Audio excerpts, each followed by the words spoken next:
Assalamu alaikum dear students, welcome to English Keys channel. I am Muhammad Naeem and today we are going to discuss English lectureship preparation techniques. In this video we will discuss the syllabus and the paper pattern of competitive exam of English lectureship. Whether you are applying for FPSC exam or you are applying for PPSC or SPSC or BPSC or KPSC, or even if you want to just improve your English, you are a student of M.A English or B.S English, or you are a student of M.Phil and you want to apply for Ph.D, or you are a student who wants to apply for NTS and other competitive exams, so this video is for you. So in this video we will discuss the syllabus and paper pattern of competitive exam for English lectureship. We will also discuss the smart study techniques, that how you have to prepare yourself for this examination, and we will also discuss how to tackle the questions, like when you will be in the examination, how you have to appear, and how you have to solve your paper effectively. And we will discuss that what you have to study, because that the course of English literature and linguistics is very vast and it's a very broad field. So you have to study a lot of books and a lot of theories, and you have to study linguistics and literature.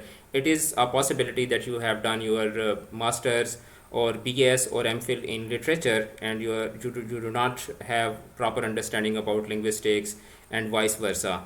So we will discuss this portion as well, and we will discuss the paper solving techniques as well. So let's start the video. I would like to start this session with a quotation by Paulo Coelho, that if you want something, all the universe conspire in helping you to achieve it.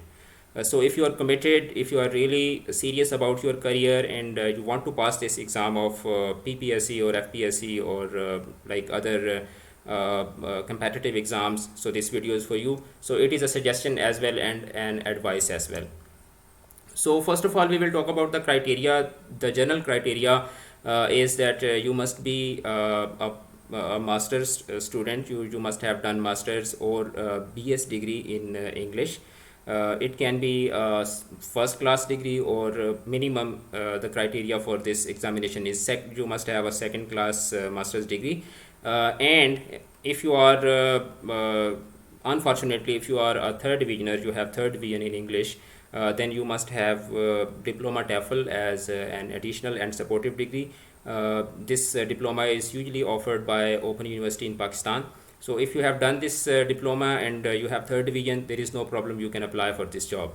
And if you have second class, when I say second class, it means second division. So if you have second division or first division or high first division, that is very good. And in terms of age, you must be between 21 to 28 years old if you are a male, and if you are a female, same is the criteria for you. But there is 5 years general age relaxation for males and 8 years general relaxation for females. And in terms of domicile, you have to go for your respective province. So if you are from Sindh, and the jobs are offered by Sindh Public Service Commission, so you can apply at your domicile, and same is the case with other provinces, Punjab and Balochistan and KPK. So I would request that you should subscribe this English Keys channel for more videos on language courses, linguistics and literature, and for the textbook solutions as well. So when we talk about the syllabus, there is a very beautiful verse that ये इश्क नहीं आसान, बस इतना समझ लीजिए, एक आग का दरिया है और डूब के जाना है. So doing masters in English, if you have done masters, you know that it is not an easy job to do. So the syllabus is very vast. You have to study a lot of things, and long story short, all you have studied or others have studied in their masters in English. So out of that portion, 80% of your paper will be set. So it is possible that you have done your masters from Punjab University or Sindh University, Karachi University, or any other university. The problem with masters in English is that every university has its own module. So it is possible that one university is teaching one drama of Shakespeare, other university is teaching other play of Shakespeare, one university is teaching one novel by Thomas Hardy, and other university is teaching other novel by Thomas Hardy. So it is a very serious case, and this is where all of us and lot of us face the problem. So the syllabus is that all you have studied and others have studied, so it makes the syllabus very ambiguous and very vast as well. So it makes this challenge a very tough challenge. And this this verse accurately describes the phenomenon that ये इश्क नहीं आसान, बस इतना समझ लीजिए, एक आग का दरिया है और डूब के जाना है. So 80% of your paper will be from your academic qualifications like Masters in English. The course of Masters in English will be considered as the 80% portion of your paper, and the rest of the 20% of the paper will be from general knowledge. And in general knowledge, mostly the questions are from pedagogy and teaching techniques. So it is, as you can see the picture behind this text, that reading literature is like entering into the woods. Okay, so let's enter the woods. So first of all, I will discuss two strategies that you can adopt for the preparation of your this competitive exam. The first strategy is you go age wise. Like first you study classics, and when I say classics, I mean old English, middle English, Puritan English, and romantic English. So the first strategy is you go by the age wise. First you study classics, then you study the moderns, and then you study postmoderns. The second strategy can be that you study and prepare yourself for this competitive exams by genres. First you can go for drama, you can cover all the dramatists, whether they are from classics or moderns or postmoderns. Then you can go for novel, and after that you can go for prose, for example novel, and like short story, travelogues, essays, etc. and etc. So these two strategies, out of these two strategies you can go for first strategy, and you can go for second strategy. That is totally up to you, but the strategy or the technique which I am going to tell you is a strategy that that will help you out whether you are going for first strategy or the second strategy. So it will not matter either you are going for the first strategy or second strategy. You will just follow the techniques that I am going to tell you, and you all of your like course of literature and linguistics and TOEFL will be covered. So when the going gets tough, the tough gets going. Okay, so when you feel, wherever you feel that the course is very tough, things are very like very vast and very ambiguous, and so many books to study, so many writers to study, so many literary terms to remember, so many figurative concepts to study, and there is a lot of other things that you have to study while you are appearing in the examination for English language or English literature. But when the going gets tough, the tough gets going. So you have to be tough and you have to get going. So let's dramatize it. First of all, we will discuss the drama and the dramatist. So in Greek drama, we have Sophocles, our first writer, and this is from where our journey of English literature starts when we enter into university. Whether we are going for BS or we are going for masters, this is the drama that mostly we study in our university in first semesters of the classic drama. So Oedipus trilogy, in Oedipus trilogy, you have to like when you are preparing this this drama for your competitive exams, you have to like keep in mind these things. You have to like remember the story, you have to study the story, you have to look at the characters, you have to look at the concept of catharsis that is mentioned in Oedipus trilogy, and Aristotelian concept of tragedy, and you have to study the settings and conflicts and plot development of this drama, and you have to study themes, symbols, and writer's intro. So these are the major areas that you have to focus on when you are studying Sophocles for your competitive exam point of view. Then we move to the classics, and in classics we have Shakespeare. Shakespeare is the most important dramatist and writer of English literature. We all know that. This is from where most of the paper comes, because Shakespeare has written a lot, and all of his dramas are very much important. So first of all, we will talk about Macbeth. In Macbeth, you have to know the story. You need to know the characters, and out of characters, the character of Macbeth is very important. The character of Lady Macbeth is very important. So you have to focus on these two characters when you are preparing this drama for your competitive exam. You have to study the themes of lust and power. You have to study Shakespearean concept of tragedy. You have to study settings and conflicts and the plot development of Macbeth, you have to study theme, symbols, and writer's intro. Next, you have to study Hamlet. Okay, Shakespeare's another drama, and in Hamlet you also have to know the story. You need to know the characters of Hamlet, Claudius, and Gertrude. You need to know the themes of madness and deception and soliloquies of Hamlet. You have to study all these things. You have to study the Shakespearean concept of tragedy. You need to know settings and conflicts and plot development and themes and symbols and writer's intro. So when you are preparing King Lear, obviously you need to know the story and the characters of King Lear, Fool, and three daughters. You need to know all about these three characters, and the theme of appearance and reality is very important. The theme of betrayal is very important in this drama, and the concept of Shakespearean tragedy and settings, conflicts, plot development, and themes and symbols and writer's intro. So all these things are like these are the general areas of Shakespeare. Whenever you are preparing Shakespeare, any of Shakespeare's piece, you have to tackle these things like Shakespearean concept of tragedy, settings, conflicts, plot development, themes, symbols, writer's intro. So these things like themes will be different in each piece, each novel, or each drama, and characters will be different. Rest, these are the general areas which you have to focus. Then we have Othello by Shakespeare. In Othello, you have to focus on the character of Othello, Desdemona, and Iago, and the themes of isolation, incompetence, and love, and rest of the things.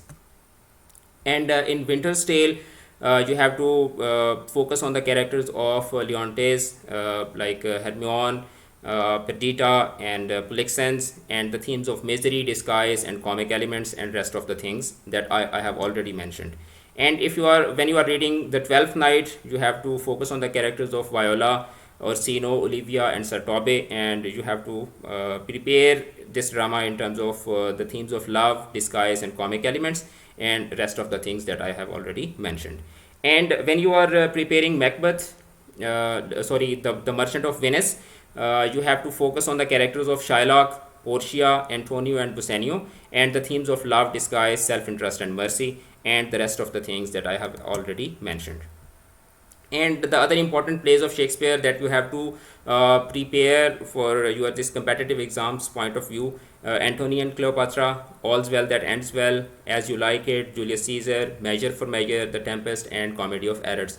So this is what you have to prepare from the Shakespeare's portion. Okay, so if you will just prepare these things out of the Shakespeare, the most of your exams portion will be covered. Next, we move to the Christopher Marlowe, and two dramas of Marlowe are very important. The first one is Dr. Faustus, and in Dr. Faustus, so rest of the things are same. Okay, like you have to know the story, whether it is a novel, it is a drama, or it is a short story, or even if it is a poem. Okay, the things that you have to differ, where you have to differ, are the characters and the themes. Okay, the character of Faustus is in itself is very important, and Mephistopheles character is very important, and the angel of angel of God and angel of evil, these two angels are very important in this drama, and the themes of sin and redemption and lust and human nature are very important. So you have to know the style of Marlowe and the settings and conflicts and the plot development and motifs and symbols and the writer's intro. So these are very important things. The second drama of Christopher Marlowe is Jew of Malta, and in this drama you have to focus on the character of Barabbas, Abigail, and Ithamore, and the themes of religious hypocrisy and vengeance are very important, and rest of the things are same that I have already mentioned about Christopher Marlowe. Then we move to the modern drama, and in modern drama you have to study George Bernard Shaw, and George Bernard Shaw's first piece that you have to study is Major Barbara, and in Major Barbara you have to focus on the characters of Andrew Undershaft and Major Barbara.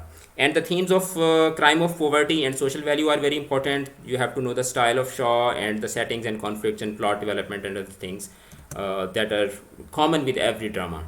The second drama or the play that you have to study out of G.B. Shaw is Pygmalion, and in Pygmalion the characters of Henry Higgins and Doolittle and Colonel Pickerings are very important, and rest the themes of this drama and style and settings and conflicts and other things are important. Then we move to the to next dramatist, and that is Oscar Wilde. And Oscar Wilde's the importance of being earnest is very important. Okay, so you have to focus on the characters of John Worthing and Algernon and Fairfax, and other things are same, like these things, themes and style and settings and conflicts and plot development. These things you have to study for each drama, or maybe if you are reading a novel, for novel as well. Then we move to Henry Gibson. You have to study Henry Gibson, and Henry Gibson's two dramas are important. The first one is Doll's House, and in Doll's House you have to you need to know the story. I'm not repeating these things because these are I have already told you that these are important things. You have to know the story of each piece. Character of Nora and Helmer and Krogstad are important, and themes and style and writing genre and settings and conflicts are important. The second drama of Henry Gibson is Hedda Gabler, and in Hedda Gabler you have to focus on the character of Gabler, Tasman and Judge Bragg, and other things are also important as well. So this style of Ibsen and writing genres, if you will just cover for once, that will apply for all the dramas. Right, if you are reading a novelist and you have studied the writing style and other like intro of the writer and from which era that writer belongs to, then most of the portion of that writer will be covered. Then there are some other dramatists, you have to study William Tennessee, and William Tennessee's The Glass Manager is very important. Samuel Beckett's Waiting for Godot you have to study. Anton Chekhov's The Cherry Orchard is important, and Eugene O'Neill's Morning Becomes Electra, and Arthur Miller's Death of a Salesman and The Crucible. These two dramas are important. And G.N. Senge, his novel, his drama is Riders to the Sea. So these are dramatists that are important as well, but they are not you can say that much important as we mentioned about Marlowe and George Bernard Shaw and Henry Gibson and like William Shakespeare. So our drama portion is over. Okay, if you have read all these things and you have covered all these dramas and dramatists, so I think 30% of your preparation is done. Next we move to the novel, and novel is a word of magic. This is my personal quotation that while drama is a fun, novel is a luxury. So there are some tips that you have to adopt while you are preparing novels. First of all, you have to understand the story, and for that you can read summaries from Google, and you can get some summary books as well. So you have to understand the story, and for that if you haven't studied that novel, you do not need to go for reading that 300 pages or 400 or 500 pages novel. You can just read the summary, a good summary from a good website or from a good book, and that will be sufficient. You need to know the characters, and what you have to do, you have to make a list of that characters. You can buy a register, and on that register you can make a catalog. Like you will write the name of the novelist, and then you can write 4 to 5 lines or maybe a half page paragraph of summary. Then you can make a list of the characters of that novel, and then you need to capture the themes. And when you have captured the theme, just jot it down, just write the names of themes, and at that level you are sufficient enough to just know the themes, because your paper will be MCQs type, so you do not need to go for that lengthy paragraphs and the plethora of information. You just need to know these things, okay, so that if these things are asked from you in the examination, there can be a question that which of following is the theme of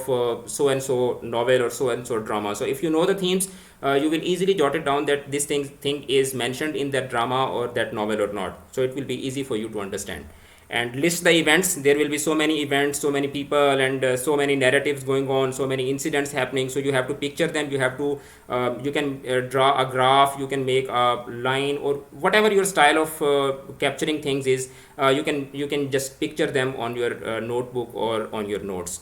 So you have to decode the symbols. There will be so many symbols and motifs used in novels. So you have to decode that symbols, and you have to understand the meanings of those symbols as well. So you need to know the context of that novel or that story, what you are reading, because sometimes they ask questions from the context of that novel, that in which context that novel was written. For example, if we talk about like Henry Fielding's Joseph Andrews, so that Joseph Andrews novel was written as a response to Sir Richardson's Pamela. So these type of context, you need to know about every piece of literature, and you need to understand the style of the writer as well. Every writer has its own style, its unique style, so you need to understand the style of the writer as well, because sometimes they ask questions out of the styles as well. So important novelists and their works.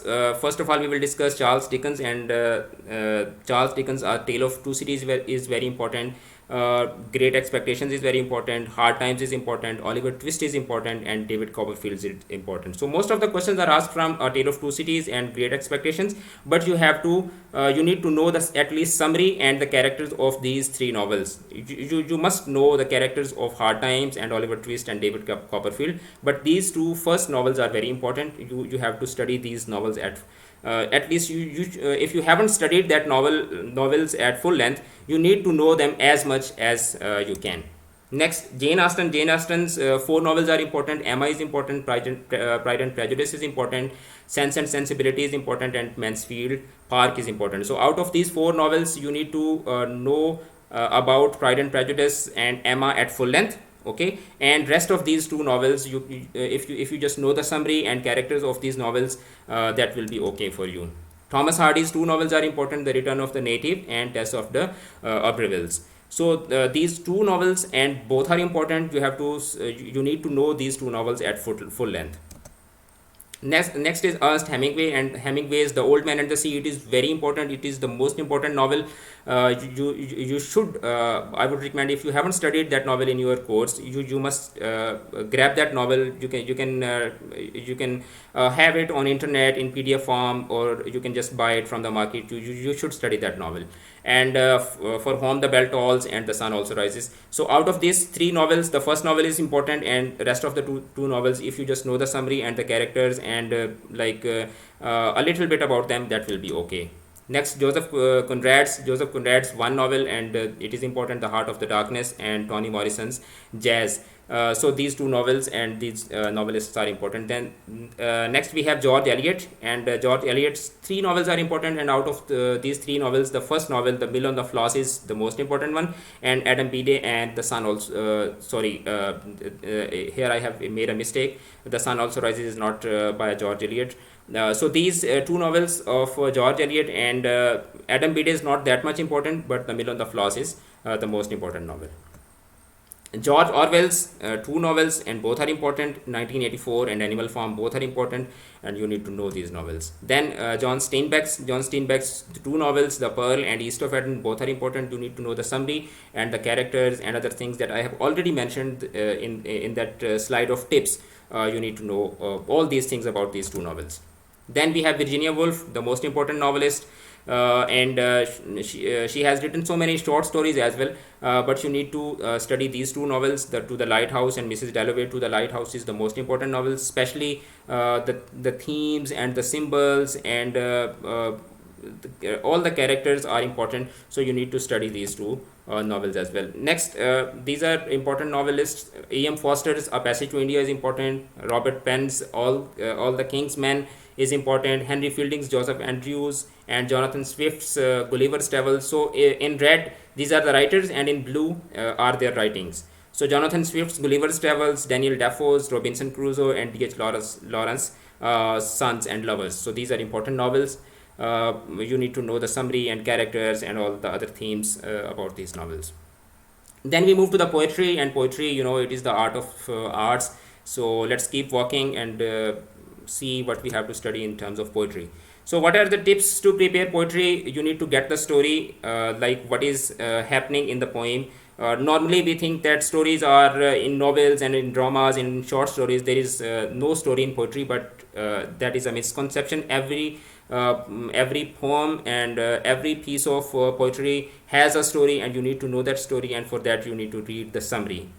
If you feel that you haven't studied that poem, and that poem is so much lengthy, like The Ancient Mariner, it is a very lengthy poem, or The Prelude by William Wordsworth, it is also a very lengthy, it's a full book poem, or John Milton's Paradise Lost, it is a very lengthy poem. So if you haven't studied that poem and the time is very short, like you have 30 or 40 days, and you are doing other things as well. You are working somewhere, you are a jobian, you have to do the job, and maybe you are married and you have to look for your family, or you can be busy in so many other things. So in order to get that story, you just need to read the summary, and you can get the summary from Google or from somewhere else very easily. You need to know the form of that poem. Either it is a and for that you need to study the types of forms. Like you should know that the particular poem you are studying, or people are asking from you, is a sonnet, or it is a epic, it is a free verse poem, or it is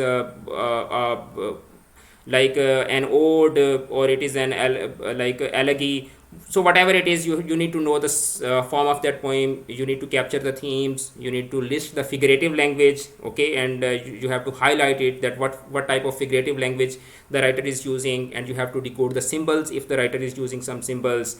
And you need to know the context of that poem, and in order to know the context of that poem, you need to read the era of that writer and the age of that writer, that from which age that writer belongs to, what was going on when the writer was writing that poem. So you need to know all these things, and you need to understand the style of the writer. It is very important. So if you do not know the style of the writer, you cannot understand his or her poem.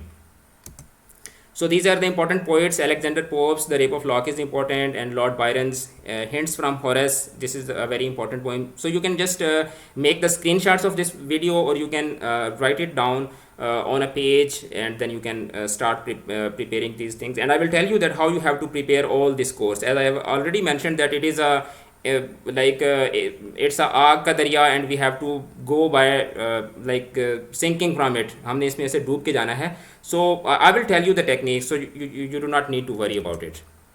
John Milton's Paradise Lost is important, and Lord Tennyson's Tears, Idle Tears, it is a very important poem. And William Wordsworth, To the Butterfly, Tinton Abbey, and Recollection of Early Childhood, The Solitary Repair, The Word is Too Much with Us, and Daffodils, and Sonnet of 1802, London. So these are the important poems that you have to study from the Wordsworth portion. So this video is actually to demonstrate these things. Like William Wordsworth has written more than 400 poems, and out of those 400 poems, the question that is mostly asked is, the question that we face is that what to study and what not to study. As I have already mentioned in the very first slide, that I will tell you that what you have to study and what you do not have to study. So out of William Wordsworth, you just need to study these poems, and that's it. And out of Robert Browning, you need to study Meeting at Night, Incidents of French Camp, and Prospice, Parting at Morning, My Last Ditches, Two in the Campagana, and Andrea del Salto. So you need to just study these poems. And when I say you need to study these poems, it doesn't mean that you have to study these poems in full length. If you have studied these poems, or if you study these poems at full length, your chances of acceptance and your chances of success are many folded, okay, and they are doubled and tripled, and so on and so forth. But if you haven't studied these poems at full length, and you do not have time right now, you can just go for the summaries, and you can just understand the things that I have already mentioned. William Blake's Holy Thursday, The Tiger, London, The Lamp, The Human Abstract, The Sick Rose, and The Divine Image. These are the important poems. And Robert Frost, The Trial by Existence, The Span of Life, Fire and Ice, The Road Not Taken, very important poem, the most important poem by Robert Frost, and Home Burial, Birches, and Mending Wall. These are important poems by Robert Frost that are mostly repeated in the examination, and from these poems most of the questions are asked.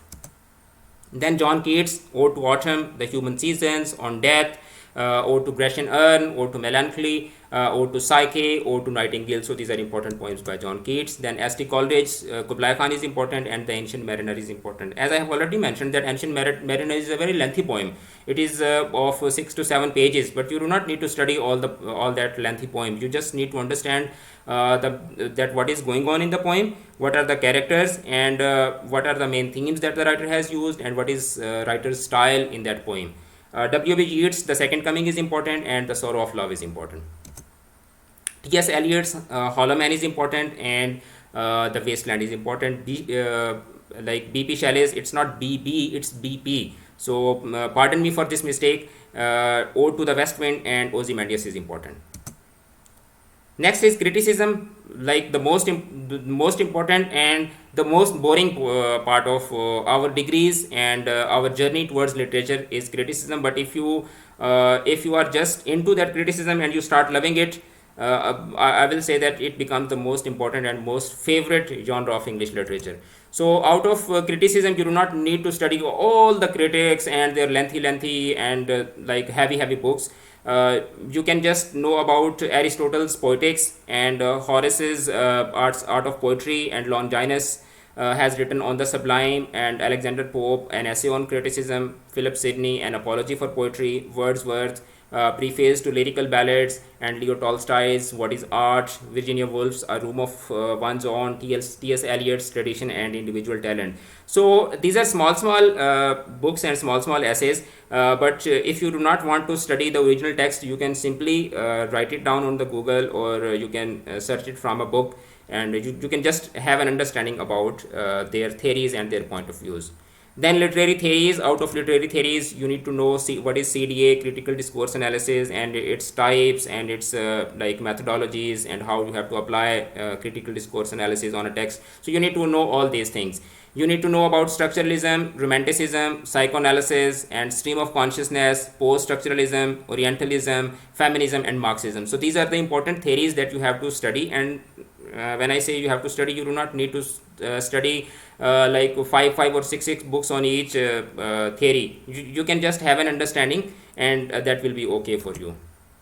Then is linguistics, and in linguistics you have to study the historical perspectives of linguistics, that what is linguistics, and how it like came into being, how it became a proper field of English literature or English language, and what are the key figures like Noam Chomsky and B.F. Skinner and Ferdinand de Saussure. So you need to know all the pioneers of linguistics. You need to know the general terms of linguistics. You need to know the levels of linguistics. For example is given like phonetics, phonology, morphology, and semantics and pragmatics. So you must have an understanding about these things, and you need to know about the theories of mentalism and behaviorism. So that will be okay for your linguistics. And other important areas of your preparation will be, you need to know the literary terms, you need to know the figurative language, like what is simile and metaphor, and like other figures of speech. You need to know all these things.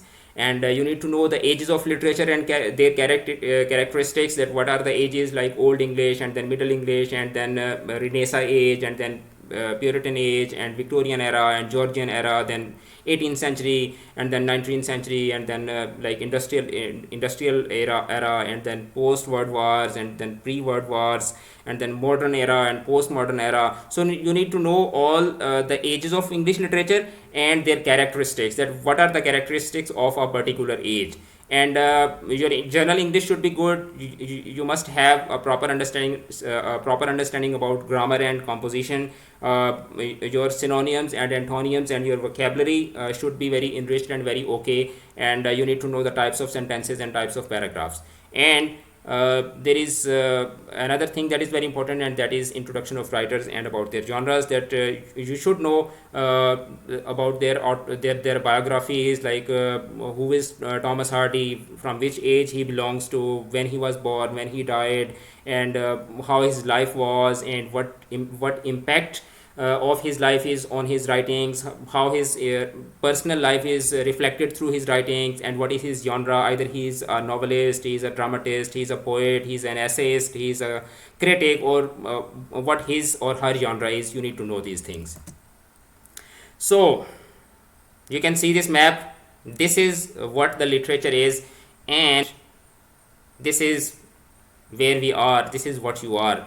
So I have just tried to symbolize it, that here is where the Pakistan is on the map. So this small this small or you can say that a small pin, it represents you, and this whole map represents the literature. So this is what we are fighting with. This is what our competition is with. But you do not have to worry, because I'm going to tell you how you have to plan your preparation. So I always used to say to my students when they come to me for an like autograph or for an advice when they are leaving their institute, when they are leaving the college, and they come to me and say, sir, give us some advice or give us some autographs. So I always say that plan your work and work your plan. So you have to first plan that what your work is, what your target is, what your goal is. You have to plan it, and then you have to work your plan. Okay, you have to act according to your plan. So these are two strategies, and they are 100% working tips. The first strategy is for professionals. If you are a professional, you are teaching somewhere, and you have so many other things to do, and you have to go for this exam as well. So this strategy is for you, that you have to study one writer of each age, each genre, one writer of each genre per day. Okay, and if you will keep reading by this pattern for 30 days, all of your course will be completed. Like, you have to study one writer, for example, one writer from poetry. Okay, just for an example, you take Geoffrey Chaucer from poetry for today, you take Thomas Hardy for novel today, and you take William Shakespeare for drama today. Okay, so you have taken one writer from each genre, and you will go with this pattern for 30 days, and all of your course will be completed. And then for next 10 days you can go for one theory per day and 10 literary terms per day. Okay, so if you will follow this strategy, all of your course will be completed in 40 days, and your 100% preparation will be done in 40 days. Second strategy is for freshers. If you are a fresher, you just have done your degree and you are now at home, and you are not doing some job, or you do not have any responsibilities, like any domestic responsibilities or financial responsibilities. You can go for one age. Okay, like one age, and out of that one age you have to study all the genres. Okay, for example, today you start with the old English. Okay, and out of old English, whatsoever it is, there are novels, there are dramas, there is poetry. You have to study all that age in one day. Okay, and by this, in 10 days all of your course will be completed. Okay, and then for next days you can go for one theory per day and 10 literary terms per day. Okay, so by this you can cover your course in 20 days. And next, jitna gud utni mithas. So as more as you will study, as more confident you will feel on your preparation, and your chances of acceptance and chances of success are doubled. So that is it for today. If you have any questions, please leave your questions in the comment section, and I'll be glad to assist you. And I would say that good luck to you. May Allah bless you, and please support this channel by subscribing it. Thank you very much. Have a good day, and have a good future ahead. Thank you. Allah Hafiz.